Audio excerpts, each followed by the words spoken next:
Hello friends, ਗਿਲਜ਼ mentor ਈ learning platform ਤੇ ਤੁਹਾਡਾ ਸਵਾਗਤ ਹੈ। ਵਰਡ ਐਂਡਨ ਦੀ ਅੱਜ ਦੀ ਕਲਾਸ ਦੇ ਵਿੱਚ ਆਪਾਂ ਆਪਣੇ ਸਟੈਟਿਕ ਪੋਰਸ਼ਨ ਦੇ ਜਿਹੜੇ ਕੁਐਸਚਨ ਡਿਸਕਸ ਕਰ ਰਹੇ ਹਾਂ ਉਸ ਦੇ ਬਾਰੇ ਅੱਗੇ ਕੁਝ ਕੁਐਸਚਨ ਡਿਸਕਸ ਕਰਾਂਗੇ। ਸਭ ਤੋਂ ਪਹਿਲੇ ਸੈਸ਼ਨ ਨੂੰ ਸ਼ੇਅਰ ਕਰਨਾ ਸਟਾਰਟ ਕਰ ਦਿਓ। ਜਿੱਥੇ ਵੀ ਤੁਸੀਂ ਸ਼ੇਅਰ ਕਰ ਸਕਦੇ ਹੋ, WhatsApp, ਟੈਲੀਗ੍ਰਾਮ, ਫੇਸਬੁੱਕ, ਜਿੱਥੇ ਵੀ ਤੁਸੀਂ ਆਪਣੇ ਫਰੈਂਡਸ ਦੇ ਨਾਲ ਜੁੜੇ ਹੋਏ ਹੋ ਸੈਸ਼ਨ ਨੂੰ ਸ਼ੇਅਰ ਕਰਨਾ ਸਟਾਰਟ ਕਰ ਦਿਓ। IBPS, RRB, JEE Punjab, Punjab police, SI और पटवारी के लिए भी बैचेज लॉन्च किए जा चुके हैं। इस तो इलावा होर भी काफ़ी बैचेज ने वार्ड अटेंडेंट के लिए भी बैच लॉन्च किया जा चुका है, या होर भी स्पैशली एग्जाम्स ने जोड़े कोऑपरेटिव एग्जाम्स के लिए या कोऑपरेटिव बैंक के लिए या SSC CHSL के लिए बैचेज लॉन्च किए जा चुके हैं। अगर तुम चाहो तो हर एक किसी भी बैच ਨੂੰ एनरोल करवा सकते हो। चैनल ਨੂੰ फर्स्ट टाइम विजिट कर रहे हो, चैनल ਨੂੰ सबसक्राइब जरूर कर लो, वीडियोज़ ਨੂੰ लाइक एंड शेयर जरूर करते रहो, और तुम चाहो तो साड़ी एप्लीकेशन डाउनलोड कर सकते हो किसी भी तरीके के अपने क्वेश्चन के लिए। आप स्टार्ट करते हैं सैशन। सब तो पहले सप्त सिंधु या सत्त नदियां का प्रदेश किसनों कहा जाता सी?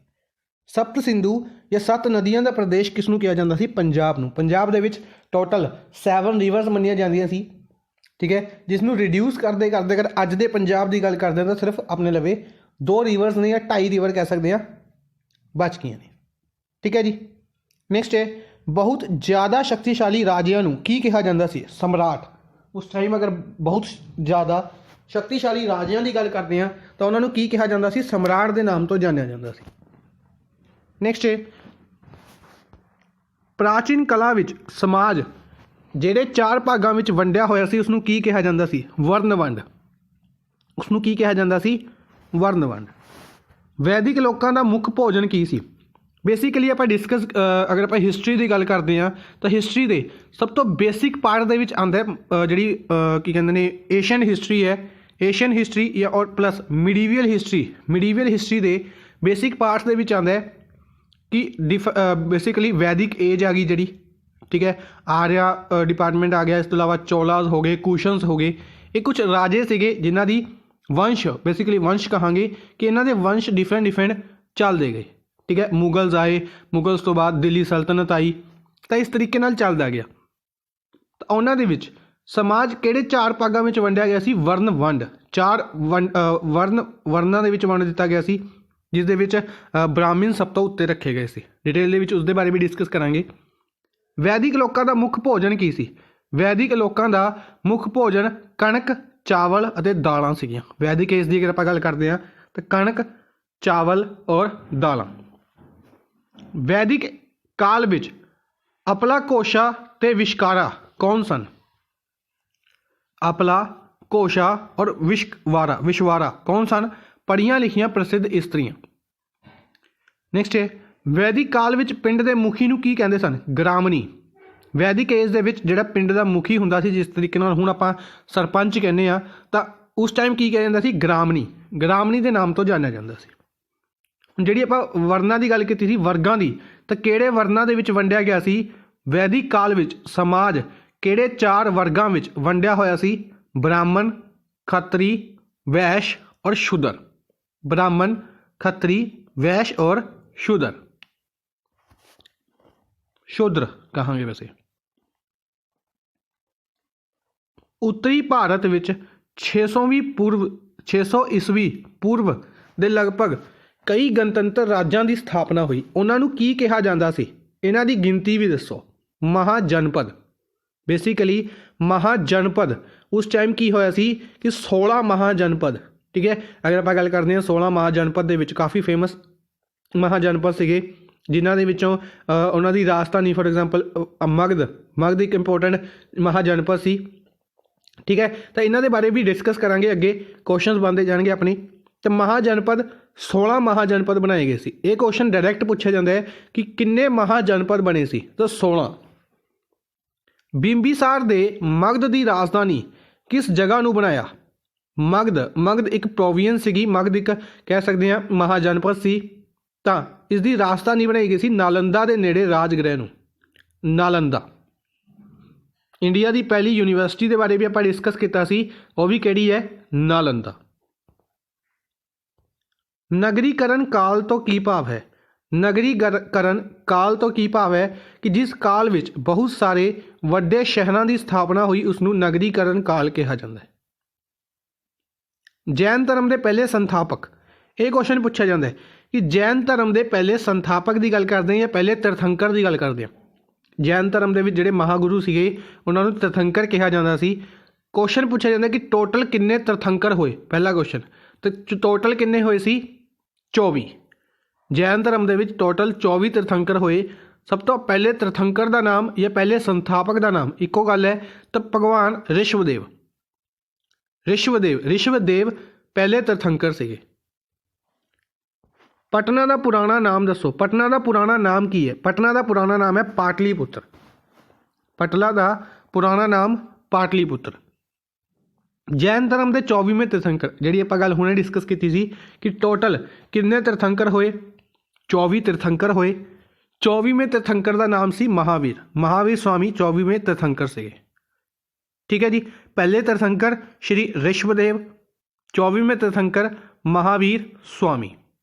ਟੋਟਲ ਕਿੰਨੇ? 24 ਤੀਰਥੰਕਰ।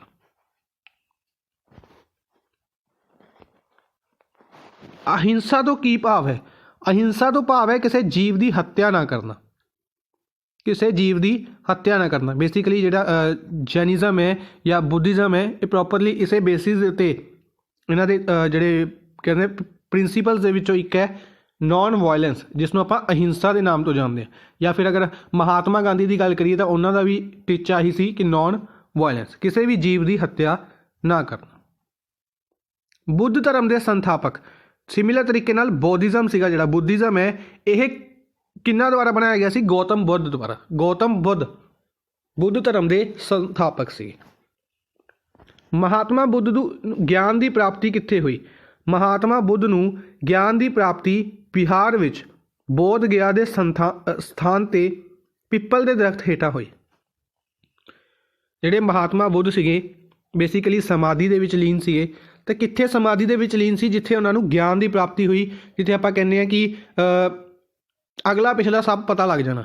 ਠੀਕ ਹੈ। ਤਾਂ ਇਹ ਉਹਨਾਂ ਨੂੰ ਪਤਾ ਲੱਗਿਆ ਸੀ ਬਿਹਾਰ ਦੇ ਵਿੱਚ। ਬਿਹਾਰ ਦੇ ਵਿੱਚ ਬੋਧ ਗਿਆ, ਅੱਜ ਦੇ ਬਿਹਾਰ ਦੇ ਵਿੱਚ ਬੋਧ ਗਿਆ ਇੱਕ ਪਲੇਸ ਹੈ। ਠੀਕ ਹੈ। ਜਿਸ ਨੂੰ ਗਿਆ ਜੀ ਦੇ ਨਾਮ ਤੋਂ ਜਾਣਿਆ ਜਾਂਦਾ। ਅੱਜ ਇੱਕ ਟਾਊਨ ਹੈ ਗਿਆ ਜੀ, ਉੱਥੇ ਜਾਣਿਆ ਜਾਂਦਾ ਜਿੱਥੇ ਇਹਨਾਂ ਨੂੰ ਕੀ ਹੋਈ? ਗਿਆਨ ਦੀ ਪ੍ਰਾਪਤੀ ਹੋਈ। ਬੁੱਧ ਧਰਮ ਨੂੰ ਕਿਹੜੇ ਮਹਾਰਾਜਿਆਂ ਨੇ ਅਪਣਾਇਆ? ਅਗਰ ਆਪਾਂ ਗੱਲ ਕਰੀਏ ਕਿ ਉਸ ਟਾਈਮ ਦੇ ਵਿੱਚ ਕਾਫੀ ਜ਼ਿਆਦਾ ਰਾਜੇ ਹੋਇਆ ਕਰਦੇ। ਠੀਕ ਹੈ। ਤਾਂ ਕੁਝ ਰਾਜਿਆਂ ਨੇ ਬੁੱਧ ਧਰਮ ਨੂੰ ਅਪਣਾਇਆ, ਕੁਝ ਰਾਜਿਆਂ ਨੇ ਜੈਨ ਧਰਮ ਨੂੰ ਅਪਣਾਇਆ। ਠੀਕ ਹੈ। ਔਰ ਉਸ ਟਾਈਮ ਦੇ ਵਿੱਚ ਜਦੋਂ ਇਹਨਾਂ ਨੂੰ ਅਪਣਾਇਆ ਗਿਆ ਤਾਂ ਕਾਫੀ ਜ਼ਿਆਦਾ ਸਾਰਾ ਰਾਜ ਪਾਟ ਛੱਡ ਕੇ ਇੱਕ ਪ੍ਰੋਪਰ ਧਰਮ ਨੂੰ ਅਪਣਾ ਲੈਣਾ ਕਾਫੀ ਵੱਡੀ ਕੁਰਬਾਨੀ ਹੋਇਆ ਕਰਦੀ ਸੀ। ਤਾਂ ਉਹਨਾਂ ਦੇ ਨਾਮ ਇੰਪੋਰਟੈਂਟ ਬਣ ਗਏ। ਅਸ਼ੋਕ, ਰਾਜਾ ਅਸ਼ੋਕ ਦੁਆਰਾ ਬੁੱਧਿਜ਼ਮ ਨੂੰ ਅਪਣਾਇਆ ਗਿਆ। ਰਾਜਾ ਕਨਿਸ਼ਕ ਦੁਆਰਾ ਵੀ ਬੁੱਧਿਜ਼ਮ ਨੂੰ ਅਪਣਾਇਆ ਗਿਆ। ਔਰ ਰਾਜਾ ਹਰਸ਼ਵਰਧਨ ਦੁਆਰਾ ਵੀ ਬੁੱਧਿਜ਼ਮ ਨੂੰ ਅਪਣਾਇਆ ਗਿਆ। ਬੁੱਧ ਧਰਮ ਦਾ ਪ੍ਰਚਾਰ ਕਿਹੜੇ 3 ਗੁਆਂਢੀ ਦੇਸ਼ਾਂ ਵਿੱਚ ਹੋਇਆ? ਕਿਹੜੇ ਦੇਸ਼ਾਂ ਦੇ ਵਿੱਚ ਬੁੱਧਿਜ਼ਮ ਫੈਲਿਆ ਸੀ? ਚੀਨ, ਮਿਆਂਮਾਰ ਔਰ ਸ਼੍ਰੀਲੰਕਾ। ਚੀਨ, ਮਿਆਂਮਾਰ ਔਰ ਸ਼੍ਰੀਲੰਕਾ ਦੇ ਵਿੱਚ ਬੁੱਧਿਜ਼ਮ ਕਾਫੀ ਜ਼ਿਆਦਾ ਫੈਲਾਇਆ ਗਿਆ ਸੀ। ਠੀਕ ਹੈ ਜੀ। ਮਹਾਤਮਾ ਬੁੱਧ ਸਮੇਂ ਸਮਾਜ ਕਿੰਨੇ ਭਾਗਾਂ ਵਿੱਚ ਵੰਡਿਆ ਗਿਆ ਸੀ? ਜਿਹੜੀ ਆਪਾਂ ਗੱਲ ਪਹਿਲੇ ਕੀਤੀ ਹੈ ਕਿ ਸੇਮ ਅਗਰ ਹਿਊਮਨਸ ਨੇ ਆਪਣੇ ਆਪ ਨੂੰ 4 ਹਿੱਸਿਆਂ ਦੇ ਵਿੱਚ ਵੰਡ ਲਿਆ ਸੀ। ਅਗਰ ਆਪਾਂ ਅੱਜ ਦੀ ਗੱਲ ਕਰਦੇ ਹਾਂ ਤਾਂ ਅੱਜ ਦੇ ਟਾਈਮ ਦੇ ਵਿੱਚ ਜਾਤੀਆਂ ਦੇ ਵਿੱਚ ਵੰਡਿਆ ਹੋਇਆ। ਜਾਤੀਆਂ ਤੋਂ ਅੱਗੇ ਜਾਤੀਆਂ ਦੇ ਵਿੱਚ ਵੀ ਅੱਗੇ ਵਰਗ ਨੇ, ਅੱਗੇ ਗੋਤ ਨੇ, ਡਿਫਰੈਂਟ। ਠੀਕ ਹੈ। ਤਾਂ ਇਸੇ ਤਰੀਕੇ ਨਾਲ ਵੰਡਦਾ ਗਿਆ ਸਮਾਜ। ਪਹਿਲੇ ਸ਼ੁਰੂ ਦੇ ਵਿੱਚ 4 ਭਾਗਾਂ ਦੇ ਵਿੱਚ ਵੰਡਿਆ ਗਿਆ ਸੀ। ਬ੍ਰਾਹਮਣ, ਖੱਤਰੀ, ਵੈਸ਼ ਔਰ ਸ਼ੂਦਰ। ਠੀਕ ਹੈ। ਪਹਿਲੇ ਕਿਸੇ ਦੀ ਕੋਈ ਕਾਸਟ ਨਹੀਂ ਹੁੰਦੀ ਸੀ ਕਿ ਮੈਂ ਕੀ ਕਹਿ ਸਕਦੇ ਹਾਂ ਕਿ ਅਗਰ ਗੱਲ ਕਰੀਏ ਕਿ ਮੇਰਾ ਨਾਮ ਗਰਗ ਹੈ ਤਾਂ ਮੈਂ ਗਰਗ ਹਾਂ ਅਤੇ ਕੋਈ ਗੁਪਤਾ ਹੈ। ਤਾਂ ਇਸ ਤਰੀਕੇ ਨਾਲ ਪਹਿਲੇ ਕਾਸਟ ਨਹੀਂ ਹੁੰਦੀਆਂ ਸੀ। ਪਹਿਲੇ ਬ੍ਰਾਹਮਣ, ਖੱਤਰੀ, ਵੈਸ਼ ਔਰ ਸ਼ੂਦਰ ਦੇ ਵਿੱਚ ਹੀ ਡਿਫਰੈਂਸ਼ੀਏਟ ਕੀਤਾ ਜਾਂਦਾ ਸੀ। ਸਿਕੰਦਰ ਕੌਣ ਸੀ? ਸਿਕੰਦਰ ਮਕਦੂਨੀਆ ਦਾ ਇੱਕ ਮਹਾਨ ਯੂਨਾਨੀ ਜੇਤੂ ਸੀ। ਸਿਕੰਦਰ ਦੀ ਗੱਲ ਕਰਦੇ ਹਾਂ। ਸਿਕੰਦਰ ਇੱਕ ਰਾਜਾ ਸੀ। ਕਿਹੜੀ ਕੰਟਰੀ ਦਾ? ਮਕਦੂਨੀਆ। ਯੂਨਾਨ ਤੋਂ ਅਗਰ ਆਪਾਂ ਗੱਲ ਕਰਦੇ ਯੂਨਾਨੀ ਸੀਗਾ ਸਿਕੰਦਰ, ਜਿਸ ਨੇ ਕਿਹਾ ਕਿ ਉਹ ਪੂਰੀ ਦੁਨੀਆ ਨੂੰ ਜਿੱਤਣਾ ਚਾਹੁੰਦਾ ਹੈ। ਠੀਕ ਹੈ। ਪੂਰੀ ਦੁਨੀਆ ਨੂੰ ਜਿੱਤਣ ਦੇ ਚੱਕਰਾਂ ਦੇ ਵਿੱਚ ਉਹ ਭਾਰਤ ਵੀ ਆਇਆ ਸੀ। ਤਾਂ ਭਾਰਤ ਦੇ ਵਿੱਚ ਕਿਸ ਦੇ ਨਾਲ ਉਸਦਾ ਮੁਕਾਬਲਾ ਹੋਇਆ ਸੀ? ਤਾਂ ਪੋਰਸ। ਰਾਜਾ ਪੋਰਸ ਨੇ ਕਿਸ ਨਾਲ ਡਟ ਕੇ ਮੁਕਾਬਲਾ ਕੀਤਾ ਸੀ? ਸਿਕੰਦਰ ਦੇ ਨਾਲ। ਅਗਲਾ ਕੁਐਸਚਨ ਆਪਣਾ ਸਿਮਿਲਰ ਚੀਜ਼ ਤੇ ਹੈ ਕਿ ਸਿਕੰਦਰ ਦੇ ਨਾਲ ਲੜਾਈ ਹੋਈ ਰਾਜਾ ਪੋਰਸ ਦੀ। ਚੰਦਰਗੁਪਤ ਮੌਰਿਆ ਦੇ ਗੁਰੂ ਦਾ ਨਾਮ ਕੀ ਸੀ? ਚੰਦਰਗੁਪਤ ਮੌਰਿਆ ਇੱਕ ਕਾਫੀ ਫੇਮਸ ਰਾਜਾ ਅਗਰ ਆਪਾਂ ਗੱਲ ਕਰਦੇ ਹਾਂ ਉਸ ਟਾਈਮ ਦਾ, ਤਾਂ ਚੰਦਰਗੁਪਤ ਮੌਰਿਆ ਦਾ ਗੁਰੂ ਕੌਣ ਸੀ? ਗੁਰੂ ਚਾਣਕਿਆ। ਚਾਣਕਿਆ ਦਾ ਹੀ ਦੂਸਰਾ ਨਾਮ ਕੌਟਲਿਆ ਸੀ। ਇਹ ਕੁਐਸਚਨ ਇੰਪੋਰਟੈਂਟ ਬਣਦਾ ਹੈ ਕਿ ਕੌਟਲਿਆ ਇੱਕ ਰਿਸ਼ੀ ਸੀਗਾ ਜਿਸ ਦੀ ਬੇਇੱਜ਼ਤੀ ਹੋਈ ਸੀ ਰਾਜਾ ਸਮਾਜ ਦੇ ਵਿੱਚ। ਰਾਜਾ ਸਮਾਜ ਦੇ ਵਿੱਚ ਉਸਦੀ ਬੇਇੱਜ਼ਤੀ ਹੋਈ ਔਰ ਉਸਨੇ ਬਦਲਾ ਲੈਣ ਦੇ ਲਈ ਚੰਦਰਗੁਪਤ ਮੌਰਿਆ ਜੋ ਕਿ ਇੱਕ ਛੋਟਾ ਜਿਹਾ ਲੜਕਾ ਸੀ ਉਸ ਟਾਈਮ, ਉਸਨੂੰ ਸਿੱਖਿਆ ਦੇਣੀ ਸ਼ੁਰੂ ਕੀਤੀ, ਉਸਦਾ ਗੁਰੂ ਬਣਿਆ ਔਰ ਉਸਨੂੰ ਉਸਦੀ ਮਦਦ ਦੇ ਨਾਲ ਹੀ ਉਸਨੇ ਕਿ ਉਹਨਾਂ ਸਾਰੇ ਰਾਜਿਆਂ ਨੂੰ ਹਰਾ ਦਿੱਤਾ ਔਰ ਇੱਕ ਸਿੰਗਲ ਕਹਿ ਸਕਦੇ ਹਾਂ ਕਿ ਰਾਜ ਸਥਾਪਿਤ ਕੀਤਾ ਸੀ ਮੌਰਿਆ ਵੰਸ਼। ਤਾਂ ਗੁਰੂ ਚੰਦਰਗੁਪਤ ਮੌਰਿਆ ਤੇ ਗੁਰੂ ਦਾ ਨਾਮ ਕੀ ਸੀ? ਗੁਰੂ ਚਾਣਕਿਆ, ਔਰ ਚਾਣਕਿਆ ਦਾ ਦੂਸਰਾ ਨਾਮ ਕੌਟਲਿਆ ਸੀ। ਇਹਨਾਂ ਦੁਆਰਾ ਹੀ ਅਰਥ ਸ਼ਾਸਤਰ ਲਿਖੀ ਗਈ ਸੀ। ਕੱਲ ਵੀ ਆਪਾਂ ਇਹ ਕੁਐਸਚਨ ਡਿਸਕਸ ਕੀਤਾ ਸੀ, ਰਿਪੀਟ ਹੋ ਰਿਹਾ ਹੈ ਕਿ ਕੌਟਲਿਆ ਦੁਆਰਾ ਲਿਖੀ ਗਈ ਪੁਸਤਕ ਦਾ ਨਾਮ ਕੀ ਹੈ? ਅਰਥ ਸ਼ਾਸਤਰ। ਇਹਨਾਂ ਦੁਆਰਾ ਹੀ ਅਰਥ ਸ਼ਾਸਤਰ ਕਿਤਾਬ ਵੀ ਲਿਖੀ ਗਈ ਸੀ। ਨੈਕਸਟ ਹੈ ਅਸ਼ੋਕ ਨੇ ਕਿਸ ਯੁੱਧ ਤੋਂ ਬਾਅਦ ਹਮੇਸ਼ਾ ਲਈ ਯੁੱਧ ਕਰਨ ਦਾ ਤਿਆਗ ਦਿੱਤਾ? ਕਲਿੰਗਾ ਦੇ ਯੁੱਧ ਤੋਂ ਬਾਅਦ ਰਾਜਾ ਅਸ਼ੋਕਾ ਦੀ ਅਗਰ ਆਪਾਂ ਗੱਲ ਕਰੀਏ, ਹੁਣੇ ਆਪਾਂ ਡਿਸਕਸ ਕੀਤਾ ਸੀ ਕਿ ਇਹਨਾਂ ਨੇ ਬੁੱਧੀਜ਼ਮ ਨੂੰ ਅਪਣਾਇਆ। ਠੀਕ ਹੈ। ਅੱਛਾ, ਨੈਕਸਟ ਕੁਐਸਚਨ ਵੀ ਇਸੇ ਚੀਜ਼ ਤੇ ਹੈ, ਅਸ਼ੋਕਾ ਨੇ ਕਿਸ ਧਰਮ ਨੂੰ ਅਪਣਾਇਆ? ਅਸ਼ੋਕਾ ਨੇ ਬੁੱਧ ਧਰਮ ਨੂੰ ਅਪਣਾਇਆ। ਠੀਕ ਹੈ। ਤਾਂ ਕੀ ਹੋਇਆ ਸੀ ਕਿ ਕਲਿੰਗਾ ਦੀ ਲੜਾਈ ਤੋਂ ਬਾਅਦ ਰਾਜਾ ਸੀ, ਕਾਫੀ ਜ਼ਿਆਦਾ ਪਰਾਕਰਮੀ ਰਾਜਾ ਅਸੀਂ ਕਹਿ ਸਕਦੇ ਹਾਂ, ਤੇ ਜਿੰਨੀਆਂ ਵੀ ਬੈਟਲਸ ਜਿੱਤੀਆਂ ਸੀ ਇਹਨਾਂ ਨੇ, ਤਾਂ ਕਾਫੀ ਜ਼ਿਆਦਾ ਬੈਟਲਸ ਉਹਨਾਂ ਦੇ ਵਿੱਚੋਂ ਅਗਰ ਕੀਤੀਆਂ ਸੀ ਤਾਂ ਉਹਨਾਂ ਦੇ ਵਿੱਚੋਂ ਸਭ ਤੋਂ ਜ਼ਿਆਦਾ ਜਿੱਤੀਆਂ ਸੀ। ਠੀਕ ਹੈ। ਤਾਂ ਕਲਿੰਗਾ ਦੀ ਲੜਾਈ ਦੇ ਵਿੱਚ ਜਦੋਂ ਇਹਨਾਂ ਨੇ ਕਾਫੀ ਜ਼ਿਆਦਾ ਮਾਰਕਾਟ ਦੇਖੀ ਤਾਂ ਇਹਨਾਂ ਦੇ ਦਿਮਾਗ ਦੇ ਵਿੱਚ ਕਹਿ ਸਕਦੇ ਹਾਂ ਕਿ ਆਇਆ ਕਿ ਇਹ ਮਾਰਕਾਟ ਅੱਛੀ ਨਹੀਂ ਹੈ ਕਿਸੇ ਦੇ ਲਈ ਵੀ, ਤਾਂ ਇਸ ਚੀਜ਼ ਦੇ ਲਈ ਉਹਨਾਂ ਦਾ ਮਨ ਪਰਿਵਰਤਨ ਕਹਿ ਸਕਦੇ ਹਾਂ, ਮਨ ਪਰਿਵਰਤਨ ਹੋਇਆ ਔਰ ਇਹਨਾਂ ਨੇ ਯੁੱਧ ਕਰਨਾ ਤਿਆਗ ਦਿੱਤਾ ਔਰ ਬੁੱਧੀਜ਼ਮ ਨੂੰ ਅਪਣਾ ਲਿਆ ਸੀ। ਠੀਕ ਹੈ ਜੀ। ਕਿਹੜੇ ਧਰਮ ਨੂੰ ਅਪਣਾਇਆ ਸੀ? ਬੁੱਧੀਜ਼ਮ ਨੂੰ। ਸਾਡੇ ਦੇਸ਼ ਦੇ ਰਾਸ਼ਟਰੀ ਚਿੰਨ੍ਹ ਅਸ਼ੋਕਾ ਸਤੰਭ ਨੂੰ ਮੰਨਿਆ ਗਿਆ ਹੈ, ਇਹ ਕਿੱਥੇ ਸਥਿਤ ਹੈ? ਜਿਹੜਾ ਰਾਸ਼ਟਰੀ ਚਿੰਨ੍ਹ ਹੈ, ਨੈਸ਼ਨਲ ਸਿੰਬਲ ਹੈ ਇੰਡੀਆ ਦਾ, ਤਾਂ ਨੈਸ਼ਨਲ ਸਿੰਬਲ ਕਿਹੜਾ ਹੈ ਇੰਡੀਆ ਦਾ? ਅਸ਼ੋਕਾ। ਅਸ਼ੋਕਾ ਨੂੰ ਕਹਿ ਸਕਦੇ ਹਾਂ ਕਿ ਮੰਨਿਆ ਗਿਆ ਨੈਸ਼ਨਲ ਸਿੰਬਲ ਉਹਨੂੰ ਅਸ਼ੋਕਾ ਪਿਲਰ। ਤੇ ਜਿਹੜਾ ਇਹ ਅਸ਼ੋਕਾ ਪਿਲਰ ਹੈ ਕਿੱਥੇ ਬਣਿਆ ਹੋਇਆ? ਇਹ ਸਾਰਨਾਥ ਯੂਪੀ ਦੇ ਵਿੱਚ। ਸਾਰਨਾਥ ਉਹੀ ਜਗ੍ਹਾ ਹੈ ਜਿੱਥੇ ਬੇਸਿਕਲੀ ਮਹਾਤਮਾ ਬੁੱਧ ਦੁਆਰਾ ਪਹਿਲਾ ਸਰਮਨ ਦਿੱਤਾ ਗਿਆ ਸੀ। ਪਹਿਲਾ ਕਹਿ ਸਕਦੇ ਹਾਂ ਕਿ ਫਸਟ ਸਪੀਚ ਦਿੱਤੀ ਗਈ ਸੀ ਮਹਾਤਮਾ ਬੁੱਧ ਦੁਆਰਾ, ਔਰ ਇੱਥੇ ਹੀ ਅਸ਼ੋਕਾ ਪਿਲਰ ਬਣਾਇਆ ਗਿਆ ਸੀ, ਅਸ਼ੋਕਾ ਸਤੰਭ ਬਣਾਇਆ ਗਿਆ ਸੀ। ਮੌਰਿਆ ਵੰਸ਼ ਦੇ ਮਹਾਨ ਸ਼ਾਸਕਾਂ ਦਾ ਨਾਮ ਦੱਸੋ ਜਿਸ ਦੀ ਗਿਣਤੀ ਸੰਸਾਰ ਦੇ ਮਹਾਨ ਰਾਜਿਆਂ ਵਿੱਚ ਕੀਤੀ ਜਾਂਦੀ ਹੈ। ਅਸ਼ੋਕ ਮੌਰਿਆ ਵੰਸ਼ ਦੇ ਵਿੱਚ ਸਭ ਤੋਂ ਮਹਾਨ ਰਾਜਾ ਕੌਣ ਸੀਗਾ? ਅਸ਼ੋਕਾ।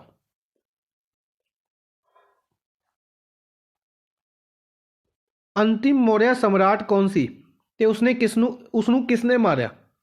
ਲਾਸਟ ਅਗਰ ਮੌਰਿਆ ਕਿੰਗ ਦੀ ਗੱਲ ਕਰਦੇ ਹਾਂ ਤਾਂ ਕੌਣ ਸੀ? ਲਾਸਟ ਮੌਰੀਅਨ ਕਿੰਗ ਸੀ ਬ੍ਰਿਹਦਰਥ। ਅੰਤਿਮ ਮੌਰਿਆ ਸਮਰਾਟ ਸੀ ਜਿਸ ਨੂੰ ਉਸਦੇ ਸੈਨਾਪਤੀ ਪੁਸ਼ਯਾਮਿਤਰ ਸੁੰਗ ਨੇ ਕਤਲ ਕੀਤਾ ਸੀ। ਬੇਸਿਕਲੀ ਮੌਰੀਅਨ ਡਾਇਨੈਸਟੀ ਤੋਂ ਬਾਅਦ ਅਗਰ ਆਪਾਂ ਗੱਲ ਕਰਦੇ ਹਾਂ ਸੁੰਗਾ ਡਾਇਨੈਸਟੀ ਆਈ ਸੀ। ਠੀਕ ਹੈ। ਅਗਰ ਕਿਸੇ ਨੇ ਹਿਸਟਰੀ ਸਟੱਡੀ ਕੀਤੀ ਹੈ ਜਾਂ ਕੋਈ ਆਪਾਂ ਕੰਪੀਟੀਟਿਵ ਐਗਜ਼ਾਮਸ ਦੀ ਗੱਲ ਕਰਦੇ ਤਾਂ ਹਿਸਟਰੀ ਆਪਾਂ ਸਟੱਡੀ ਕਰਦੇ ਹੁੰਦੇ ਹਾਂ, ਤਾਂ ਉਸ ਦੇ ਵਿੱਚ ਆਉਂਦਾ ਹੈ ਕਿ ਮੌਰਿਆ ਜਿਹੜੀ ਡਾਇਨੈਸਟੀ ਸੀ, ਮੌਰਿਆ ਡਾਇਨੈਸਟੀ ਨੂੰ ਖਤਮ ਹੋਇਆ, ਮੌਰਿਆ ਡਾਇਨੈਸਟੀ ਦਾ ਪਤਨ ਹੋਇਆ, ਤਾਂ ਉਸ ਤੋਂ ਬਾਅਦ ਕਿਹੜੀ ਡਾਇਨੈਸਟੀ ਹੋਂਦ ਦੇ ਵਿੱਚ ਆਈ ਸੀ? ਸ਼ੁੰਗਾ ਡਾਇਨੈਸਟੀ ਹੋਂਦ ਦੇ ਵਿੱਚ ਆਈ ਸੀ। ਇਸੇ ਕਰਕੇ ਬ੍ਰਿਹਦਰਥ ਜਿਹੜਾ ਰਾਜਾ ਸੀ ਉਹ ਮੌਰਿਆ ਸੀਗਾ, ਉਸ ਨੂੰ ਮਾਰ ਕੇ ਪੁਸ਼ਯਾਮਿਤਰ ਸੁੰਗ ਜੋ ਕਿ ਉਸਦਾ ਸੈਨਾਪਤੀ ਸੀ ਉਹ ਰਾਜਾ ਬਣਿਆ ਔਰ ਉਸਨੇ ਸ਼ੁੰਗਾ ਡਾਇਨੈਸਟੀ ਦੀ ਸ਼ੁਰੂਆਤ ਕੀਤੀ। ਨੈਕਸਟ ਹੈ ਵਿਧਿਆਂਚਲ ਪਰਬਤ ਅਤੇ ਨਰਮਦਾ ਨਦੀ ਦੇ ਦੱਖਣੀ ਇਲਾਕੇ ਨੂੰ ਕੀ ਕਿਹਾ ਜਾਂਦਾ ਸੀ? ਡੈਕਨ ਅਗਰ ਆਪਾਂ ਗੱਲ ਕਰੀਏ ਡੈਕਨ ਪਲੇਟਿਊ ਦੀ, ਡੈਕਨ ਪਲੇਟਿਊ ਜਾਂ ਦੱਖਣ ਪਠਾਰ, ਵਿਧਿਆਂਚਲ ਪਰਬਤ ਤੇ ਦੂਸਰੀ ਸਾਈਡ ਔਰ ਨਰਮਦਾ ਨਦੀ ਦੇ ਦੱਖਣੀ ਇਲਾਕੇ ਨੂੰ, ਸਾਊਦਰਨ ਪਾਰਟ ਨੂੰ ਕਿਹਾ ਜਾਂਦਾ ਹੈ ਦੱਖਣ। ਸਾਤਵਾਹਨਾਂ ਦੇ ਦੱਖਣ ਵਿੱਚ ਕਿੰਨਾ ਸਮਾਂ ਰਾਜ ਕੀਤਾ? ਸਾਤਵਾਹਨਾਂ ਨੇ ਦੱਖਣ ਦੇ ਵਿੱਚ ਕਿੰਨਾ ਸਮਾਂ ਰਾਜ ਕੀਤਾ? ਲਗਭਗ 300 ਸਾਲ। 300 ਸਾਲਾਂ ਤੱਕ ਰਾਜ ਕੀਤਾ ਗਿਆ ਸੀ ਸਾਤਵਾਹਨਾਂ ਦੁਆਰਾ। ਸਾਤਵਾਹਨਾਂ ਰਾਜੇ ਕਿਸ ਧਰਮ ਨੂੰ ਮੰਨਦੇ ਸਨ? ਹਿੰਦੂ ਧਰਮ ਨੂੰ ਮੰਨਦੇ ਸੀ। ਠੀਕ ਹੈ, ਜਿਹੜੇ ਸਾਤਵਾਹਨਾਂ ਰਾਜੇ ਸੀਗੇ, ਸਾਤਵਾਹਨਾਂ ਦੁਆਰਾ ਹਿੰਦੂ ਧਰਮ ਨੂੰ ਮੰਨਿਆ ਜਾਂਦਾ ਸੀ ਔਰ ਉਹਨਾਂ ਨੇ ਡੈਕਨ ਦੇ ਉੱਤੇ ਲਗਭਗ 300 ਸਾਲ ਤੱਕ ਰਾਜ ਕੀਤਾ ਸੀ। ਮਹਾਪਾਸ਼ਾਨ ਕਿਸ ਨੂੰ ਕਿਹਾ ਜਾਂਦਾ ਹੈ? ਮਹਾਪਾਸ਼ਾਨ ਕਿਸੇ ਵਿਸ਼ਾਲ ਪੱਥਰ ਨੂੰ ਕਿਹਾ ਜਾਂਦਾ ਹੈ। ਠੀਕ ਹੈ, ਮਹਾਪਾਸ਼ਾਨ ਕਿਹਾ ਜਾਂਦਾ ਸੀ ਬੇਸਿਕਲੀ ਕਿਸੇ ਉਸ ਟਾਈਮ ਦੇ ਅਗਰ ਕੁਝ ਵਰਡਸ ਦੀ ਗੱਲ ਕਰਦੇ ਹਾਂ ਤਾਂ ਵੋਕੈਬ ਦੀ, ਉਹਨਾਂ ਦੀ ਜਿਹੜੀ ਵੋਕੈਬ ਸੀਗੀ ਉਹ ਕਹਿ ਸਕਦੇ ਹਾਂ ਕਿ ਡਿਫਰੈਂਟ ਲੈਂਗੁਏਜਿਸ ਦੇ ਵਿੱਚ ਮਿਕਸ ਸੀਗੀ। ਈਰਾਨੀ ਹੋ ਗਈ, ਠੀਕ ਹੈ, ਜਾਂ ਉਰਦੂ ਲੈਂਗੁਏਜ ਹੋ ਗਈ, ਤਾਂ ਇਹਨਾਂ ਲੈਂਗੁਏਜਿਸ ਨੂੰ ਮਿਕਸ ਕੀਤਾ ਜਾਂਦਾ ਸੀ ਔਰ ਉਸ ਟਾਈਮ ਦੇ ਜਿਹੜੇ ਵਰਡ ਸੀਗੇ ਕਾਫੀ ਜ਼ਿਆਦਾ ਪ੍ਰਭਾਵਸ਼ਾਲੀ ਹੁੰਦੇ ਸੀ। ਠੀਕ ਹੈ, ਤਾਂ ਉਹਨਾਂ ਦੇ ਵਿੱਚੋਂ ਇੱਕ ਵਰਡ ਹੈ ਮਹਾਪਾਸ਼ਾਨ। ਮਹਾਪਾਸ਼ਾਨ ਕਿਸ ਨੂੰ ਕਿਹਾ ਜਾਂਦਾ ਸੀ? ਕਿਸੇ ਵਿਸ਼ਾਲ ਪੱਥਰ ਨੂੰ। ਇੱਕ ਪ੍ਰਸਿੱਧ ਚੋਲ ਰਾਜੇ ਦਾ ਨਾਮ ਦੱਸੋ। ਚੋਲਾ ਡੈਂਸਿਟੀ ਦੀ ਗੱਲ ਕਰਦੇ ਹਾਂ, ਜਿਸ ਤਰੀਕੇ ਨਾਲ ਆਪਾਂ ਹੁਣੇ ਡਿਸਕਸ ਕੀਤਾ ਸ਼ੁੰਗਾ ਡੈਂਸਿਟੀ, ਤਾਂ ਉਸ ਫॉर ਸਿਮਿਲਰ ਤਰੀਕੇ ਨਾਲ ਚੋਲਾ ਡੈਂਸਿਟੀ ਸੀ, ਕੁਸ਼ਾਨ ਡੈਂਸਿਟੀ ਸੀਗੀ। ਤਾਂ ਚੋਲਾ ਡੈਂਸਿਟੀ ਦੇ ਵਿੱਚੋਂ ਫੇਮਸ ਰਾਜੇ ਦਾ ਨਾਮ ਕੀ ਸੀ? ਰਾਜਾ ਕਾਰੀਕਲ। ਰਾਜਾ ਕਾਰੀਕਲ ਇੱਕ ਫੇਮਸ ਰਾਜਾ ਸੀ ਚੋਲਾ ਡੈਂਸਿਟੀ ਦਾ। ਨੈਕਸਟ ਹੈ, ਭਾਰਤ ਦਾ ਖੇਤਰਫਲ ਪੱਖੋਂ ਸੰਸਾਰ ਵਿੱਚ ਕਿਹੜਾ ਸਥਾਨ ਹੈ? ਖੇਤਰਫਲ ਦੀ ਗੱਲ ਕਰਦੇ ਹਾਂ ਏਰੀਆ ਦੇ ਵਾਈਜ਼। ਇਹ ਕੁਐਸਚਨ ਪਹਿਲੇ ਰਿਪੀਟ ਹੋ ਚੁੱਕਿਆ, ਆਪਣਾ 7ਵਾਂ ਸਥਾਨ ਹੈ।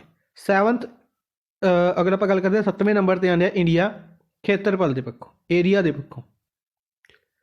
ਪਾਂਡਿਆ ਰਾਜ ਦੀ ਰਾਜਧਾਨੀ ਦਾ ਨਾਮ ਦੱਸੋ। ਪਾਂਡਿਆ ਡੈਂਸਿਟੀ ਹੋਈ ਸੀ, ਤਾਂ ਪਾਂਡਿਆ ਡੈਂਸਿਟੀ ਦੇ ਵਿੱਚ ਮਧੁਰਾ ਨਹੀਂ ਆਏਗਾ, ਸੌਰੀ ਮਥੁਰਾ ਆਏਗਾ। ਮਥੁਰਾ ਰਾਜਧਾਨੀ ਸੀਗੀ। ਠੀਕ ਹੈ, ਟਾਈਪਿੰਗ ਦੇ ਵਿੱਚ ਮਿਸਟੇਕ ਹੈ। ਪਾਂਡਿਆ ਰਾਜ ਦੀ ਰਾਜਧਾਨੀ ਸੀ ਮਥੁਰਾ।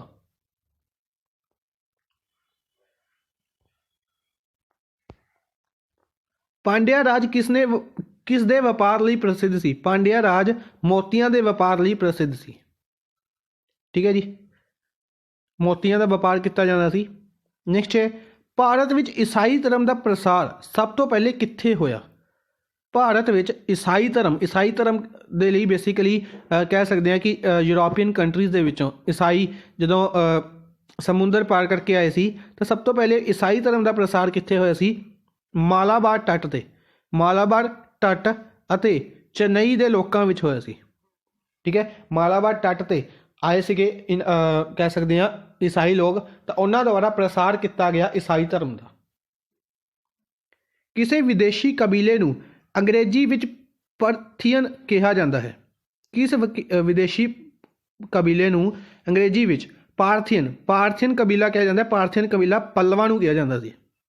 ਪੱਲਵਾ ਕਬੀਲੇ ਨੂੰ ਅੰਗਰੇਜ਼ੀ ਦੇ ਵਿੱਚ ਪਾਰਥੀਅਨ ਕਬੀਲਾ ਕਿਹਾ ਜਾਂਦਾ ਹੈ।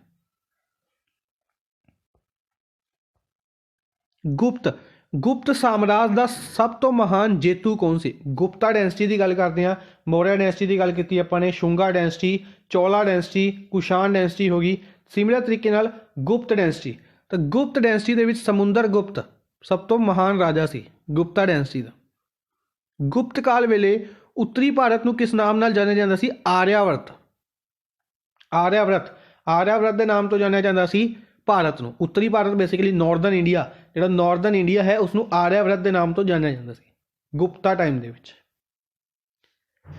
ਸਮੁੰਦਰ ਗੁਪਤ ਦੇ ਪੁੱਤਰ ਦਾ ਨਾਮ ਸੀ ਚੰਦਰਗੁਪਤ ਦੂਜਾ। ਬੇਸਿਕਲੀ ਜਿਹੜੇ ਚੰਦਰਗੁਪਤ ਸੈਕਿੰਡ ਸਿਕੰਦਰ ਗੁਪਤ ਦਾ ਬੇਟਾ ਸੀ। ਸਮੁੰਦਰ ਗੁਪਤ ਦਾ ਬੇਟਾ ਸੀ। ਚੰਦਰਗੁਪਤ ਦੂਜਾ ਕਿਸ ਧਰਮ ਨੂੰ ਮੰਨਦਾ ਸੀ? ਹਿੰਦੂ ਧਰਮ ਨੂੰ। ਵਿਕਰਮਾਦਿੱਤਿਆ ਦੀ ਉਪਾਧੀ ਕਿਸ ਗੁਪਤ ਰਾਜੇ ਨੇ ਧਾਰਨ ਕੀਤੀ ਸੀ? ਬੇਸਿਕਲੀ ਆਪਾਂ ਨੇ ਚੰਦਰਗੁਪਤ ਦੂਸਰਾ ਦਾ ਨਾਮ ਅਗਰ ਕਿਸੇ ਨੇ ਨਹੀਂ ਸੁਣਿਆ ਤਾਂ ਵਿਕਰਮਾਦਿੱਤਿਆ ਦਾ ਨਾਮ ਕਾਫੀ ਵਾਰ ਸੁਣਿਆ ਹੋਵੇਗਾ। ਹਰ ਇੱਕ ਪਰਸਨ ਨੇ ਵਿਕਰਮਾਦਿੱਤਿਆ ਇੱਕ ਮਹਾਨ ਰਾਜਾ ਸੀ ਅਗਰ ਆਪਾਂ ਗੱਲ ਕਰਦੇ ਹਾਂ। ਔਰ ਇਸ ਦੇ ਨਾਮ ਦੇ ਉੱਤੇ ਬੇਸਿਕਲੀ ਜਿਹੜੀ ਛੋਟੀ ਕਲਾਸਾਂ ਦੇ ਵਿੱਚ ਆਪਾਂ ਨੂੰ ਸਟੋਰੀਜ਼ ਵੀ ਪੜ੍ਹਾਈ ਗਈਆਂ ਨੇ, ਡਿਫਰੈਂਟ ਸਟੋਰੀਜ਼ ਹੋ ਗਈਆਂ, ਇਹ ਪੜ੍ਹਾਈਆਂ ਜਾਂਦੀਆਂ ਨੇ ਵਿਕਰਮਾਦਿੱਤਿਆ ਦੇ ਨਾਮ ਤੋਂ। ਤਾਂ ਵਿਕਰਮਾਦਿੱਤਿਆ ਦੀ ਉਪਾਧੀ ਕਿਹੜੇ ਗੁਪਤ ਰਾਜੇ ਨੇ ਧਾਰਨ ਕੀਤੀ ਸੀ? ਚੰਦਰਗੁਪਤ ਸੈਕਿੰਡ ਨੇ। ਠੀਕ ਹੈ ਜੀ। ਗੁਪਤ ਕਾਲ ਵੇਲੇ ਜ਼ਿਲ੍ਹਿਆਂ ਨੂੰ ਕਿਸ ਦੇ ਨਾਲ ਪੁਕਾਰਿਆ ਜਾਂਦਾ ਸੀ? ਜ਼ਿਲ੍ਹਿਆਂ ਨੂੰ ਵਿਸ਼ੇ ਕਿਹਾ ਜਾਂਦਾ ਸੀ। ਜਿਸ ਤਰੀਕੇ ਨਾਲ ਆਪਾਂ ਅੱਜ ਜ਼ਿਲ੍ਹਿਆਂ ਨੂੰ ਕਹਿੰਦੇ ਆ, ਤਾਂ ਉਸ ਤਰੀਕੇ ਨਾਲ ਉਸ ਟਾਈਮ ਵਿਸ਼ੇ ਕਿਹਾ ਜਾਂਦਾ ਸੀ। ਵਿਸ਼ੇ। ਚੰਦਰਗੁਪਤ ਦੂਜੇ ਸਮੇਂ ਕਿਹੜਾ ਚੀਨੀ ਯਾਤਰੀ ਭਾਰਤ ਆਇਆ? ਇਹ ਕੁਐਸਚਨ ਕਾफ़ी ਵਾਰ ਪੁੱਛਿਆ ਜਾਂਦਾ। ਅਗਰ ਆਪਾਂ ਗੱਲ ਕਰੀਏ SSC ਦੀ ਹੀ ਗੱਲ ਕਰਦੇ ਹਾਂ ਤਾਂ SSC ਦਾ ਕਾफ़ी ਫੇਵਰੇਟ ਕੁਐਸਚਨ ਹੈ ਫਾਹੀਨ। ਫਾਹੀਨ ਨਾਮ ਦਾ ਚਾਈਨੀਜ਼ ਪਰਸਨ ਇੰਡੀਆ ਦੇ ਵਿੱਚ ਆਇਆ ਸੀ। ਕਿਹੜਾ ਚਾਈਨੀਜ਼ ਪਰਸਨ ਫਾਹੀਨ किस राजे के टाइम पर आया सी? इस तरीके नाल भी क्वेश्चन पूछा जाता है। और चंद्रगुप्त राजे वेले किहड़ा चीनी यात्री भारत आया सी? फाहीन। ये दोनों तरीके नाल क्वेश्चन पूछा जाता है और काफ़ी इंपोर्टेंट क्वेश्चन है, याद रखना।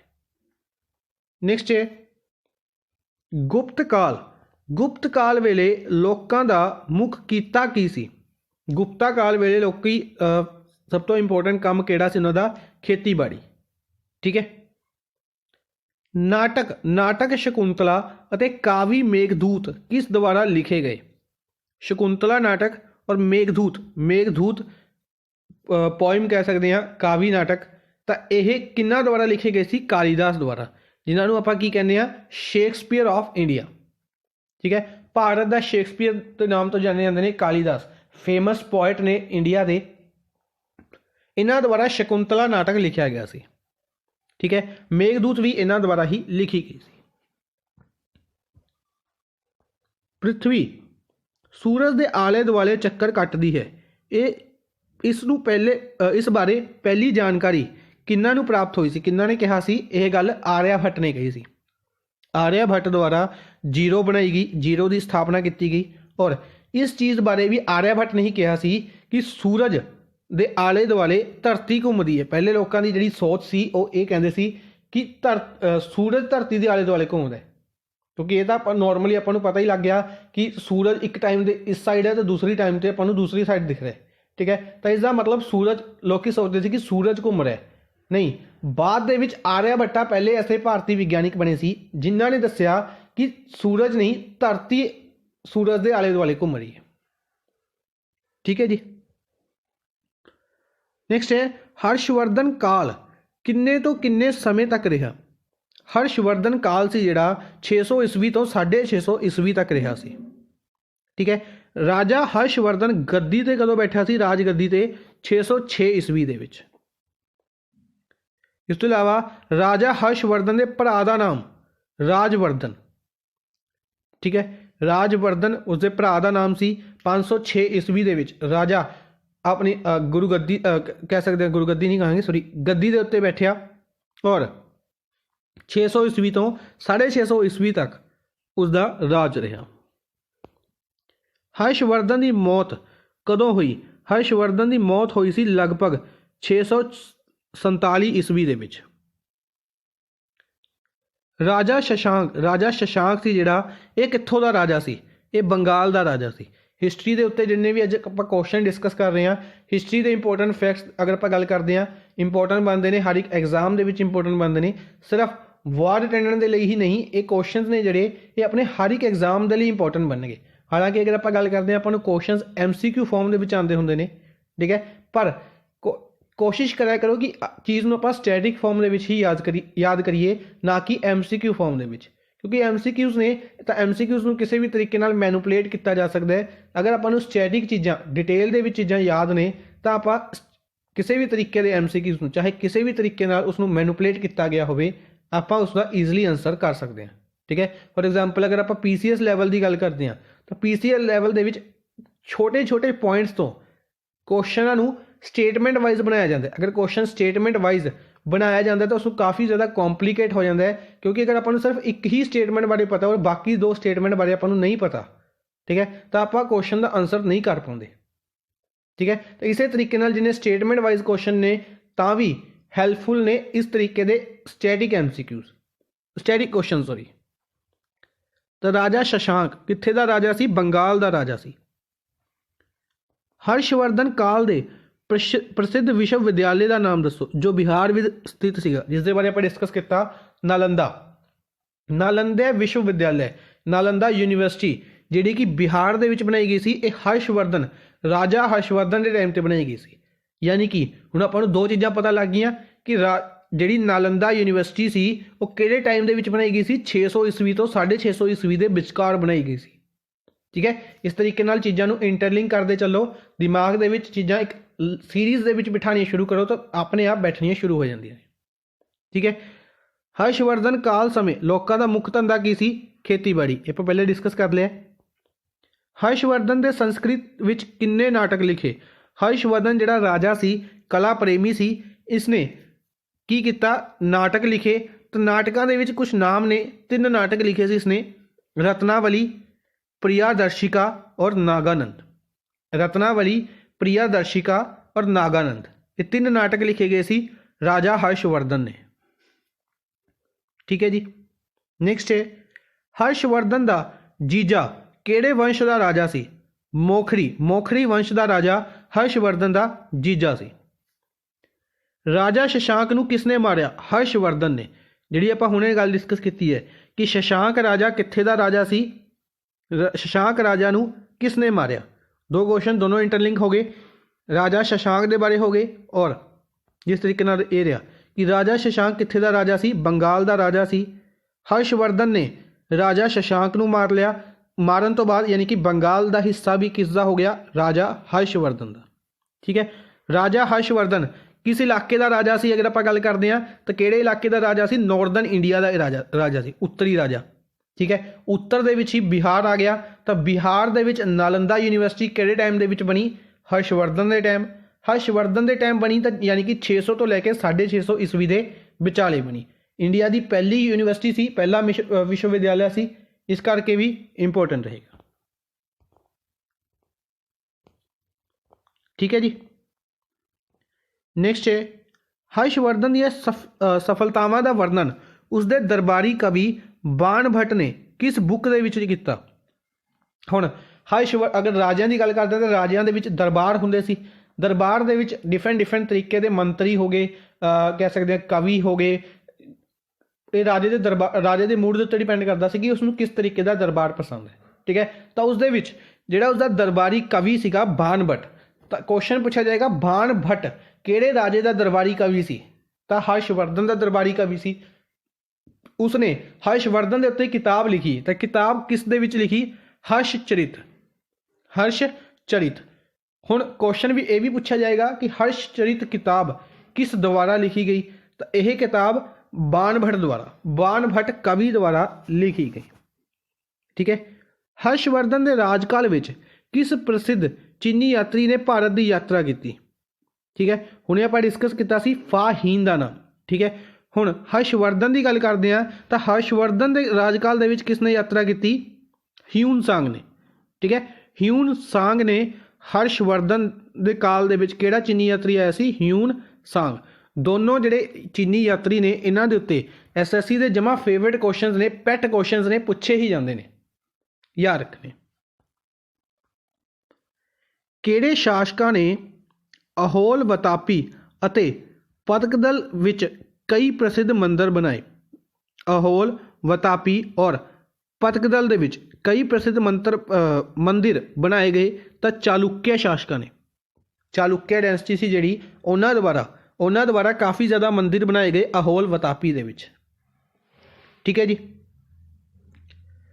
नेक्स्ट है, सिंह वर्मन ने कदों पल्लव वंश की नींह रखी? पल्लव वंश की जिहड़ी नींह सीगी, पल्लव डायनेस्टी की नींह 6वीं सदी दे विच, 6वीं सदी दे विच रखी गई सिंह वर्मन द्वारा। बेसिकली अगर आप इस गल की आप बिल्कुल एक लाइन वाइज चल रहे हैं, सीरीज़ वाइज, तो 6वीं सेंचुरी की गल चल रही है। ठीक है। इसको हौली हौली लेके आवांगे आप नैक्सट सेंचुरीज तक। 6वीं सदी दे विच सिंह वर्मन ने पल्लव वंश की नींह रखी। नेक्स्ट है, गुप्ता काल विच सोने के सिक्किਆਂ ਨੂੰ ਕੀ ਕਹਿੰਦੇ सन? दिनार। गुप्ता काल दे विच सोने के सिक्के होंदे सी जिहड़े, उन्हां नूं दिनार के नाम नाल जानिया जांदा सी। अगर आप गल करते हैं हुण दे टाइम दे विच, दिनार करंसी है काफ़ी ज़्यादा कंट्रीज़ की। ठीक है। ये भी ध्यान च रखना कि दिनार किहड़ी कंट्री की करंसी है। नेक्स्ट है, लोह स्तंभ किस स्थान पर स्थित है? लोह स्तंभ यानी कि आयरन पिलर है जिहड़ा, वह महरौली दे विच है। महरौली दे विच की बनिया होया है? आयरन स्तंभ। ठीक है। हुणे आपां डिस्कस किया सी अशोका पिलर। अशोका पिलर कित्थे है? सारनाथ दे विच, सारनाथ यूपी दे विच। ठीक है, इस तरीके नाल इंटरलिंक करते चलियो और एक नोट्स बनाते चलियो, इंपोर्टेंट रहणगे। नैक्सट है, किस काल नूं भारत का सुनहरी युग कहा जाता है? किस काल नूं गोल्डन एज कहा जाता है? गोल्डन एज किस नूं कहा जाता है? इंडिया की golden age Gupta period. Gupta period they which India द्वारा काफ़ी ज़्यादा कह सकते हैं डेवलपमेंट की गई, तो गुप्ता एज नूं सुनहरी युग के नाम तो जानिया जाता है। पुलकेशिन दूजा किस वंश का सब तो प्रसिद्ध राजा सी? डायरैक्ट पूछा जा रहा है कि पुलकेशिन राजा किस वंश तो बिलोंग करता सी? चालुक्य वंश तो। ठीक है, चालुक्य वंश तो बिलोंग करता सी पुलकेशी। चीनी यात्री ह्यून संग भारत में किस राजे के राजकाल में आया? पुलकेशिन दूजे के राज दे विच। ठीक है, चालुक्य वंश का अंत कदों होया? चालुक्य वंश 800 ईस्वी के मध्य दे विच। ठीक है, आप 600 ईस्वी तो 800 ईस्वी के आ गए कि 800 ईस्वी के मध्य दे विच, 800 ईस्वी के अध दे विच होया सी चालुक्य वंश का खात्मा। ठीक है, चालुक्य वंश खत्म हो गया। उस तो बाद अगर आप गल करते हैं 6वीं सदी के अंत दे विच पल्लव वंश की नींह किसने रखी सी? सिंह वर्मन। एक क्वेश्चन रिपीट हो गया, सिंह वर्मन द्वारा 6वीं सदी के अंत दे विच नींह रखी गई सी। पल्लव मुख तौर पर किहड़े धर्म नूं बिलोंग करते सी? पल्लव जिहड़े जाति सी या कह सकते हैं जिहड़ी वंश सीगा जैन धर्म और शैव, जैन और शैव धर्म नूं बिलोंग करते सी पल्लव।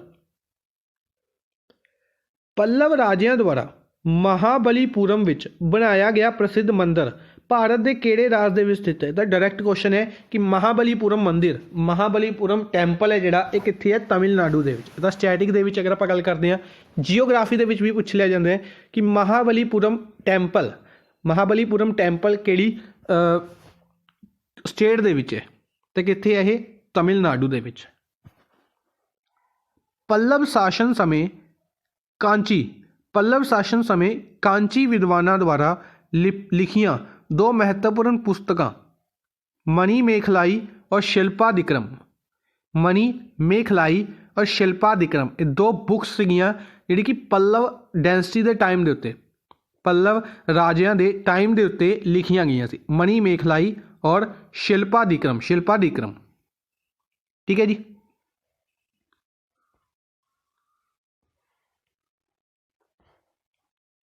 नैक्सट है, चालुक्य नूं हरा के अपने पिता की हार का बदला किस शासक ने लिया सी? नरसिंह वर्मन पहला, नरसिंह वर्मन फर्स्ट सीगा जिहड़ा उसने चालुक्य नूं हरा के अपने पिता की हार का बदला लिया सी। ठीक है जी। सातवाहना के समय दूसरी सदी ईस्वी पूर्व तो रोम और दक्षिणी भारत में किस मार्ग राही व्यापार हुंदा सी? रोम वाली साइड सी और जिहड़ी साउदर्न इंडिया सी, रोम और साउदर्न इंडिया के विचाले जिहड़ा व्यापार हुंदा सी, बेसिकली व्यापार कह सकते ट्रेड, जो ट्रेड हुंदा सी वो समुद्री मार्ग राही हुंदा सी। ठीक है, नैक्सट है, पुरातन समय विच चीन नूं यूरोप नाल जोड़न वाले मार्ग नूं की कहा जाता सी? रेशमी मार्ग, सिल्क मार्ग। ये क्यों कहा जाता सी? क्योंकि बेसिकली जिहड़ा चाइना है, चाइना उस टाइम दे विच सिल्क काफ़ी ज़्यादा प्रोड्यूस करता सी, सिल्क की खेती बहुत ज़्यादा की जाती सी चाइना दे विच। तो चाइना की करता सी? इस सिल्क नूं एक्सपोर्ट करता सी, बेचदा हुंदा सी यूरोप दे विच। तो चीन नूं यूरोप नाल जोड़न वाले मार्ग नूं इसे करके रेशमी मार्ग कहा जाता सी, सिल्क रूट कहा जाता सी। ठीक है, इसे करके कहा जाता सी क्योंकि इसनूं सब तो ज़्यादा जिहड़ा सिल्क प्रोडक्शन है कित्थे हुंदी सी? चाइना दे विच। तो नैक्सट है, 600वीं ईस्वी पूर्व विच ईरान दे किस वंश के शासकों ने भारत के उत्तर पश्चिमी भागों से कब्जा किया? ईरान के किहड़े राजे ने भारत के उत्तर पश्चिमी इलाके ते हमला किया? अचैमिनिड वंश द्वारा कब्जा किया गया सी। नैक्सट है, अरबां ने सिंध ते कदों कब्जा किया? अरब जिहड़े लोग आए सी इन्हां ने सिंध ते कब्जा किया सी 712 ईस्वी दे विच। 712 ईस्वी दे विच।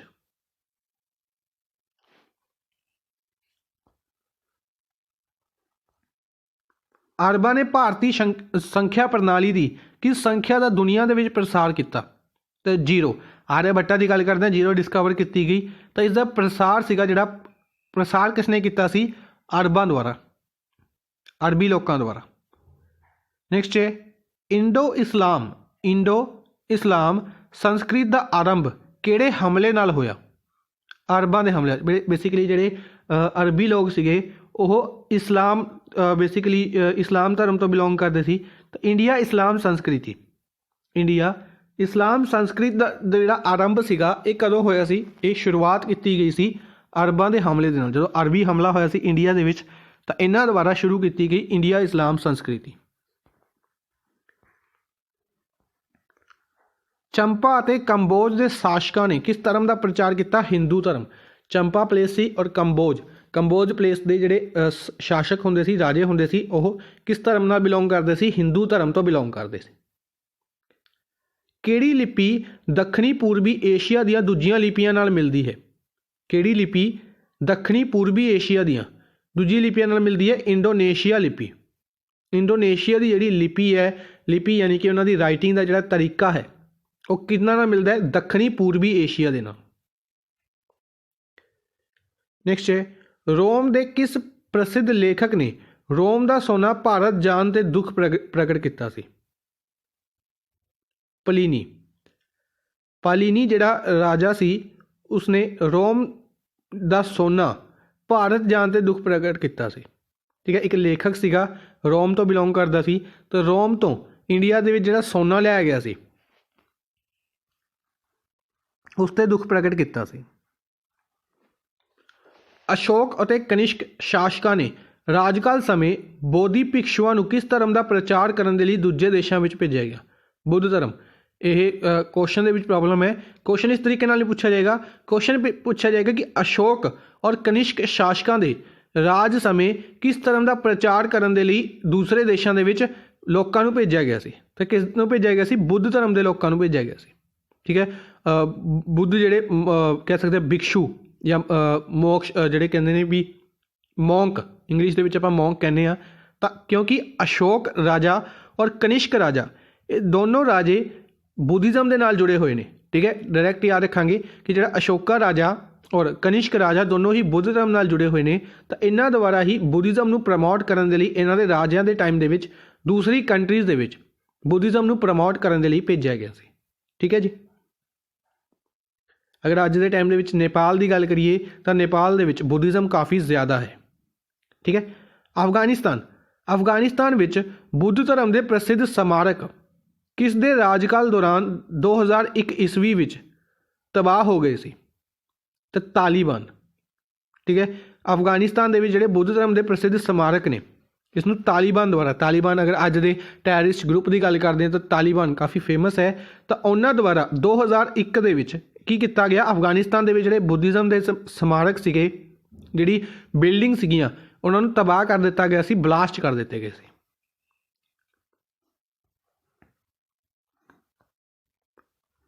ਸਭ ਤੋਂ ਪਹਿਲੀ ਨਗਰ ਪਾਲਿਕਾ ਦੀ ਸਥਾਪਨਾ ਕਿੱਥੇ ਕੀਤੀ ਗਈ? ਨਗਰ ਪਾਲਿਕਾ ਬੇਸਿਕਲੀ ਥੋੜਾ ਮੋਡਰਨ ਜੀਓਗ੍ਰਾਫੀ ਜਾਂ ਕਹਿੰਦੇ ਆ ਕਿ ਪੋਲਿਟਿਕਸ ਦੇ ਵੱਲ ਚੱਲਦੇ ਹਾਂ। ਨਗਰ ਪਾਲਿਕਾ ਪੰਚਾਇਤ ਦੀ ਗੱਲ ਕਰਦੇ ਹਾਂ, ਉਸ ਤੋਂ ਬਾਅਦ ਨਗਰ ਪਾਲਿਕਾ ਦੀ ਗੱਲ ਕਰਦੇ ਹਾਂ ਤਾਂ ਮਿਊਨਿਸਪਲ ਕਮੇਟੀਜ਼ ਦੀ ਹੋ ਗਈ ਗੱਲ। ਯਾਨੀ ਕਿ ਤਾਂ ਪਹਿਲੀ ਨਗਰ ਪਾਲਿਕਾ ਚੇਨਈ ਦੇ ਵਿੱਚ, ਮਦਰਾਸ ਚੇਨਈ ਦੇ ਵਿੱਚ ਡਿਵੈਲਪ ਕੀਤੀ ਗਈ। ਭਾਰਤ ਆਜ਼ਾਦ ਹੋਣ ਵੇਲੇ ਕਿਹੜੀਆਂ 3 ਸ਼ਹਿਰਾਂ ਵਿੱਚ ਨਗਰ ਪਾਲਿਕਾ ਸਨ? ਜਦੋਂ ਇੰਡੀਆ ਆਜ਼ਾਦ ਹੋਇਆ ਸੀ ਕਿਹੜੇ 3 ਸ਼ਹਿਰਾਂ ਦੇ ਵਿੱਚ ਨਗਰ ਪਾਲਿਕਾ ਸੀਗੀਆਂ? ਮਦਰਾਸ, ਮੁੰਬਈ ਔਰ ਕੋਲਕਾਤਾ। ਮਦਰਾਸ, ਮੁੰਬਈ ਔਰ ਕੋਲਕਾਤਾ। ਮੁੱਢਲੇ ਮਨੁੱਖ ਨੇ ਪ੍ਰਾਚੀਨ ਸਮੇਂ ਵਿੱਚ ਕਿਹੜੇ ਪਦਾਰਥ ਦੇ ਹਥਿਆਰ ਬਣਾਏ? ਮੁੱਢਲੇ ਮਨੁੱਖ ਨੇ ਪ੍ਰਾਚੀਨ ਸਮੇਂ ਦੇ ਵਿੱਚ ਕਿਹੜੇ ਪਦਾਰਥ ਦੇ ਹਥਿਆਰ ਬਣਾਏ ਸੀ? ਪੱਥਰਾਂ ਦੇ। ਠੀਕ ਹੈ ਜੀ, ਉਸਨੂੰ ਸਿਰਫ ਪੱਥਰਾਂ ਦੀ ਨੌਲੇਜ ਹੁੰਦੀ ਸੀ ਤਾਂ ਪੱਥਰਾਂ ਨੂੰ ਹੀ ਤੋੜ ਕੇ ਮਰੋੜ ਕੇ ਉਹ ਕੀ ਕਰ ਲਿਆ ਕਰਦਾ? ਹਥਿਆਰ ਬਣਾ ਲਿਆ ਕਰਦਾ। ਪ੍ਰਾਚੀਨ ਸਮੇਂ ਵਿੱਚ ਕਿੰਨੇ ਪ੍ਰਤੀਸ਼ਤ ਭਾਰਤੀ ਵਸੋਂ ਪਿੰਡਾਂ ਵਿੱਚ ਰਹਿੰਦੀ ਸੀ? ਪ੍ਰਾਚੀਨ ਸਮੇਂ ਦੇ ਵਿੱਚ ਤਕਰੀਬਨ 90% ਭਾਰਤੀ ਵਸੋਂ ਪਿੰਡਾਂ ਦੇ ਵਿੱਚ ਰਹਿੰਦੀ ਸੀ। ਇੱਕ ਥਾਂ ਤੇ ਰਹਿਣ ਵਾਲੇ ਸਾਂਝੇ ਉਦੇਸ਼ ਵਾਲੇ ਸੰਗਠਿਤ ਸਮੂਹ ਨੂੰ ਕੀ ਕਿਹਾ ਜਾਂਦਾ ਹੈ? ਸਮੁਦਾਇ। ਜਦੋਂ ਇੱਕ ਸਮੂਹ ਇੱਕ ਗਰੁੱਪ ਇੱਕ ਹੀ ਜਗ੍ਹਾ ਤੇ ਰਹਿੰਦਾ ਉਸ ਨੂੰ ਆਪਾਂ ਕੀ ਕਹਿੰਦੇ ਆ, ਸਮੁਦਾਇ ਕਹਿੰਦੇ ਆ, ਜਿਨ੍ਹਾਂ ਦੀ ਸੋਚ ਇੱਕ ਹੈ ਔਰ ਉਹਨਾਂ ਦਾ ਕੰਮ ਇੱਕ ਹੈ। ਠੀਕ ਹੈ। ਨੈਕਸਟ ਹੈ ਮਨੁੱਖ ਦਾ ਮੁੱਢਲਾ ਜੀਵਨ ਕਿਸ ਵਰਗਾ ਸੀ? ਜਾਨਵਰਾਂ ਵਰਗਾ। ਇਹਦਾ ਕੋਈ ਇਸ ਦੇ ਬਾਰੇ ਕੁਐਸਚਨ ਵੀ ਨਹੀਂ ਪੁੱਛਿਆ ਜਾਏਗਾ। ਨੈਕਸਟ ਚੱਲਦੇ ਹਾਂ ਕਿ ਸੱਭਿਆਚਾਰਿਕ ਸਾਂਝ ਦੇ ਨਾਲ ਕਿਸ ਦੀ ਭਾਵਨਾ ਪੈਦਾ ਹੁੰਦੀ ਹੈ? ਦੇਸ਼ ਪਿਆਰ ਔਰ ਦੇਸ਼ ਭਗਤੀ ਦੀ। ਨੈਕਸਟ ਹੈ ਘਰ, ਸੁਰੱਖਿਆ, ਕੱਪੜਾ, ਭੋਜਨ ਆਦਿ ਵਰਗੀਆਂ ਲੋੜਾਂ ਮਨੁੱਖ ਕਿੱਥੇ ਰਹਿ ਕੇ ਪੂਰੀਆਂ ਕਰ ਸਕਦਾ ਹੈ? ਸਮਾਜ ਜਾਂ ਸਮੁਦਾਇ ਦੇ ਵਿੱਚ। ਭਾਰਤ ਵਿੱਚ ਪਿੰਡਾਂ ਦੀ ਗਿਣਤੀ ਕਿੰਨੀ ਹੈ? ਇਹ ਕੁਐਸਚਨ ਪੁੱਛਿਆ ਜਾ ਸਕਦਾ ਕਿ ਭਾਰਤ ਵਿੱਚ ਟੋਟਲ ਪਿੰਡਾਂ ਦੀ ਗਿਣਤੀ ਲਗਭਗ 6 ਲੱਖ ਹੈ। ਤਕਰੀਬਨ 6 ਲੱਖ ਪਿੰਡ ਨੇ ਜਿਹੜੇ ਕਿ ਰਿਡਿਊਸ ਹੁੰਦੇ ਜਾ ਰਹੇ ਨੇ, ਘਟਦੇ ਜਾ ਰਹੇ ਨੇ। ਕੀ ਹੋ ਰਿਹਾ ਕਿ ਪਿੰਡਾਂ ਨੂੰ ਜਾਂ ਤਾਂ ਆਪਸ ਦੇ ਵਿੱਚ ਮਰਜ ਕੀਤਾ ਜਾ ਰਿਹਾ ਹੈ ਜਾਂ ਇਹਨਾਂ ਪਿੰਡਾਂ ਨੂੰ ਸ਼ਹਿਰਾਂ ਦੇ ਵਿੱਚ ਮਰਜ ਹੁੰਦੇ ਜਾ ਰਹੇ ਨੇ। ਠੀਕ ਹੈ, ਕਿਉਂਕਿ ਜਿਹੜੇ ਸ਼ਹਿਰ ਨੇ ਇਹ ਦਿਨ ਬ ਦਿਨ ਵੱਧਦੇ ਜਾ ਰਹੇ ਨੇ, ਇਹ ਆਪਣੀ ਜਿਹੜਾ ਏਰੀਆ ਹੈ ਇੰਕਰੀਜ਼ ਕਰਦੇ ਜਾ ਰਹੇ ਨੇ ਔਰ ਪਿੰਡਾਂ ਨੂੰ ਕੈਪਚਰ ਕਰਦੇ ਜਾ ਰਹੇ ਨੇ। ਭਾਰਤ ਵਿੱਚ ਕਿੰਨੇ ਰਾਜ ਅਤੇ ਕੇਂਦਰ ਸ਼ਾਸਿਤ ਖੇਤਰ ਹਨ? ਇਹ ਕੁਐਸਚਨ ਇੰਪੋਰਟੈਂਟ ਰਹੇਗਾ ਕਿ ਭਾਰਤ ਦੇ ਵਿੱਚ ਕਿੰਨੇ ਰਾਜ ਨੇ? ਤਾਂ 28 ਰਾਜ ਨੇ। ਪਹਿਲੇ 29 ਹੁੰਦੇ ਸੀ। ਜੰਮੂ ਐਂਡ ਕਸ਼ਮੀਰ ਦੀ ਗੱਲ ਕਰਦੇ ਹਾਂ ਤਾਂ ਜੰਮੂ ਐਂਡ ਕਸ਼ਮੀਰ ਨੂੰ ਤੋੜ ਕੇ ਜੰਮੂ ਐਂਡ ਕਸ਼ਮੀਰ ਔਰ ਲੱਦਾਖ ਬਣਾਇਆ ਗਿਆ। ਦੋਨਾਂ ਨੂੰ ਕੇਂਦਰ ਸ਼ਾਸਿਤ ਪ੍ਰਦੇਸ਼ ਬਣਾਇਆ ਗਿਆ, ਜਿਸ ਦੇ ਨਾਲ 29 ਰਾਜ ਤੋਂ 28 ਰਾਜ ਹੋ ਗਏ ਔਰ 7 ਕੇਂਦਰ ਸ਼ਾਸਿਤ ਪ੍ਰਦੇਸ਼ ਤੋਂ 9 ਕੇਂਦਰ ਸ਼ਾਸਿਤ ਪ੍ਰਦੇਸ਼ ਬਣ ਗਏ। ਸਾਡੇ ਪੰਜਾਬ ਰਾਜ ਵਿੱਚ ਕਿੰਨੇ ਜ਼ਿਲ੍ਹੇ ਹਨ? ਪੰਜਾਬ ਰਾਜ ਦੀ ਗੱਲ ਕਰਦੇ ਹਾਂ, ਟੋਟਲ ਕਿੰਨੇ ਜ਼ਿਲ੍ਹੇ ਨੇ? 22 ਜ਼ਿਲ੍ਹੇ ਨੇ। ਪੰਚਾਇਤੀ ਰਾਜ ਦੀ ਸਭ ਤੋਂ ਛੋਟੀ ਇਕਾਈ ਕਿਹੜੀ ਹੈ? ਗ੍ਰਾਮ ਪੰਚਾਇਤ।